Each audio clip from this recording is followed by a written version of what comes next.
saudara sesurga, saudari Reni Oktaviani, waktu dan tempat kita persilahkan. Orang terus ngomong enggak? Ruminya sini, Ruminya. Ruminya, mama.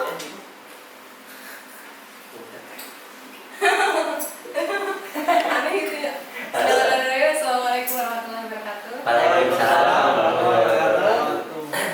Alhamdulillah sebelumnya sebuah kebahagiaan untuk saya pribadi bisa berada di sini pada sore hari ini gitu, bisa bersilaturahim berkumpul dengan saudara-saudara yang luar biasa ternyata dengan pengalaman hidupnya masing-masing gitu, dengan backgroundnya masing-masing. Mungkin pada kesempatan ini saya akan membahas tentang teman sesurga, teman yang berkualitas. Gimana sih teman yang berkualitas itu yang seperti apa? Ya pertemanan yang dasarnya itu ya atas cinta pada Tuhan gitu. Udah seharusnya yuk kita mulai memfilter pertemanan. Bukan berarti kita nggak boleh berteman itu dengan siapapun, dengan background apapun, jangan melihat ras, agama dan segala macamnya. Tapi untuk intensitas komunikasi kita, intensitas pertemuan kita itu udah harus mulai difilter gitu. Mana teman yang baik untuk kita, mana teman yang kurang baik untuk kita, karena goals kita, visi kita itu udah, yuk kita sama-sama visinya itu udah jangan dunia lagi gitu. Visi kita tuh udah vertikal lah, udah surga, udah sampai ke surga gitu. Nah, pertemanan yang sampai ke surga itu ya pertemanan ya yang atas dasar Tuhan, sehingga ketika kita berkumpul dengan orang-orang tersebut, output yang dihasilkan itu hal-hal yang positif, hal-hal yang berfaedah, hal-hal yang bermanfaat gitu. Dan karena sifat karakter teman kita tuh sadar atau tidak sadar, sedikit demi sedikit itu menular gitu. Sifat karakter kita kalau disadari kebiasaan teman kita itu kita lakukan juga gitu. Makanya harus mulai memfilter pertemanan tuh ya seperti itu, karena karakter itu menular, disadari atau tidak gitu. Makanya kalau kita mau tahu siapa seseorang ya lihat aja temennya, gimana karakter temennya, itu cerminan kita kayak gitu. Terus saya mungkin sambil cerita juga ya, saya merenungi kenapa pentingnya kita berteman dengan orang yang baik, berteman dengan orang yang soleh gitu ya. Kenapa penting? Karena saya alami setelah saya kehilangan sahabat saya gitu. Kadang orang tuh kalau udah kehilangan baru bisa merenung, wah ternyata nikmat loh berteman dengan orang-orang yang baik, berteman dengan orang-orang yang soleh itu nikmat. Jangan suka, dia mah alim, nggak asik diajak main, nggak asik diajak pura-pura, kayaknya nggak bisa diajak hangout segala macam. Nggak semembosankan itu. Banyak kok dari mereka orang-orang yang soleh itu, mereka diajak main ayo, mereka diajak hangout ayo gitu. Nggak itu. Justru plusnya itu banyak. Plusnya itu kalau berteman dengan orang itu nggak cuma dunia yang mereka pikirkan, tapi akhirnya berkumpul dengan azan, sholat bareng, itu nikmat loh gitu. Nggak cuma hahihi di dunia doang, tapi hahihi sampai ke surga, kan itu luar biasa, membahagiakan gitu, hal-hal yang bisa membahagiakan. Balik lagi, saya punya cerita dengan sahabat saya ini. Dia qadarullah, dia punya penyakit meningitis. Dia harus dirawat di rumah sakit, koma, dan ketika bangun dari koma itu dia lupa ingatan. Saya nggak ada yang dia ingat, bahkan nama dia sendiri, bahkan diri dia sendiri itu dia nggak ingat sama sekali gitu. Saya nggak tahu apa yang saya lakukan. Perasaan saya biasa aja, saya menjadi teman dia tuh biasa aja, nggak ada hal yang spesial gitu. Tapi ternyata yang bikin saya speechless, ternyata dia menyimpan dalam, begitu dalam di dalam lubuk hati dia gitu. Kenapa? Karena pas bangun dari koma itu dia hilang ingatan, bahkan nama dia sendiri nggak ingat. Saya ingat waktu itu 5 orang termasuk saya mengunjungi dia pas dia bangun dari koma. Itu ibu sama mbaknya itu ngajak ngobrol terus kita biar dia cepet ingat gitu, ingatannya gitu. Ditanya lah setiap yang datang, ini siapa, nggak ada yang diangkat. Pas ibunya nunjuk saya, tanpa berpikir panjang dia bilang, itu masih Reni gitu. Jadi nama yang cuma dia ingat tuh saya, di saat nama dia sendiri nggak ingat. Itu bikin saya speechless, nggak bisa berkata gitu. Terus kemudian ibu sama mbaknya itu ngajak ngobrol saya, oh ini yang namanya Reni ya, dia itu sering nyeritain Reni bla bla bla bla. Saya makin terpaku gitu, lah emang nyeritain apa bu? Karena saya merasa kayaknya saya nggak sedekat itu dengan dia gitu.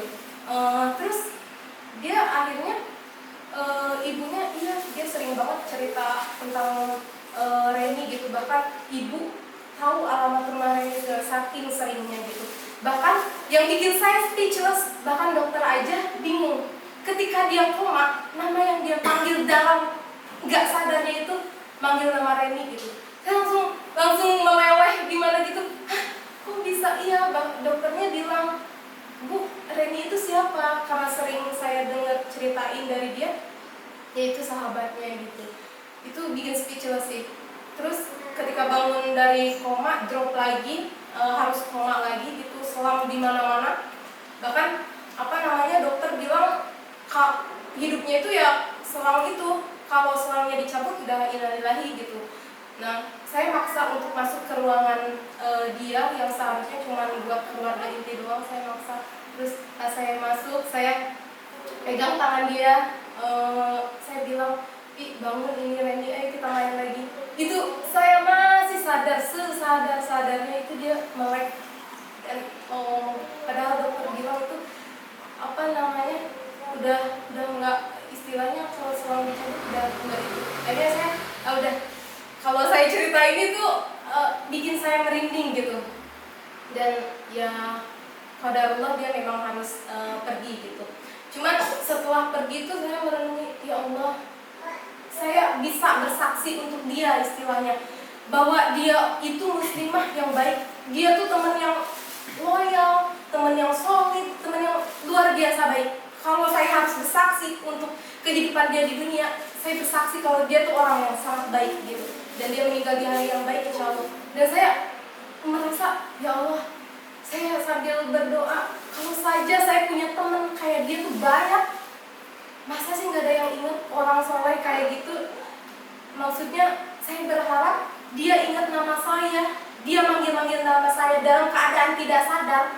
Kelak di akhirat pun ketika dia nggak lihat saya di surga gitu, dia tetap ingat nama saya gitu. Itu sih yang saya renungi gitu. Dan saya langsung, ya Allah, nikmat banget punya teman. Kalau nggak cuma satu kayak gitu, banyak. Karena keuntungan berteman dengan orang baik itu luar biasa. Bahkan Umar bin Khattab pernah bilang bahwa kenikmatan yang paling besar setelah nikmat Islam itu mempunyai saudara yang soleh. Kalau kamu sudah dapati teman yang seperti itu, maka genggam di erat-erat, jangan sampai lepas. Saking susahnya dapetin teman yang baik gitu, sesulit itu. Kalau teman-teman yang fake cuman buat hahi di dunia mah banyak, cuman muji-muji, cuman buat basa-basi banyak. Tapi untuk yang tulus, soleh, benar-benar karena Tuhan, bisa dihitung jari siapa sih gitu. Makanya kita harus benar-benar memfilter dalam pertemanan itu ya seperti itu gitu, karena keuntungannya banyak. Pertama, kalau kita berteman dengan orang yang soleh,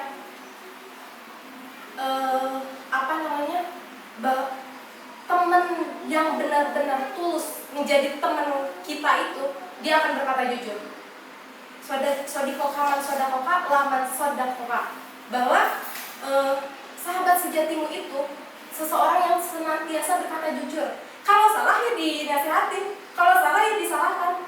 Jangan dibenar-benarkan, bukan yang senantiasa membenarkanmu. Nah, kadang kita tuh salah kaprahnya di sini. Kalau teman kita yang sering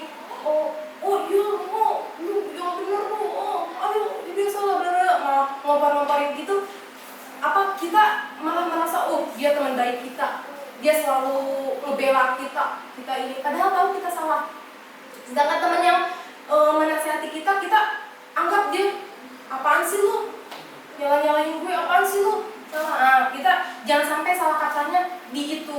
Justru yuk perbaiki mindset kita. Orang yang menasihati kita artinya dia pengen sesuatu yang baik untuk diri kita gitu. Jangan sampai salah gitu. Jangan sampai malah kita berteman dengan orang-orang yang fake, dengan orang-orang yang cuman muja-muji buat basa-basi doang gitu. Yang kedua, kalau kita berteman dengan orang yang soleh itu, orang yang soleh itu bayangin sebahagia apa sih? Dia bukan orang tua kita, dia bukan kakak kita, dia bukan adik kita, tapi dia mendoakan dalam diam. Kita nggak tahu apa-apa, dia mendoakan kita. Lu kurang bahagia apa punya teman kayak gitu? Nah itu kita bisa dapatkan dari orang punya teman yang soleh. Karena apa namanya, dakwatul mar'il muslim di akhi bizahiril ghaib mustajabatun. Orang yang mendoakan seseorang tanpa tahu orang tersebut, maka doanya akan mustajab. Doanya pasti terkabul karena di sana akan ada malaikat yang mengaminkan doanya dan berkata doa tersebut akan kembali kepada yang mendoakan. Makanya hati-hati kalau mendoakan seseorang itu, di samping kita ada malaikat yang mengaminkan. Kalau kita mendoakan kejelekan, maka kejelekan itu yang akan kembali ke diri kita gitu.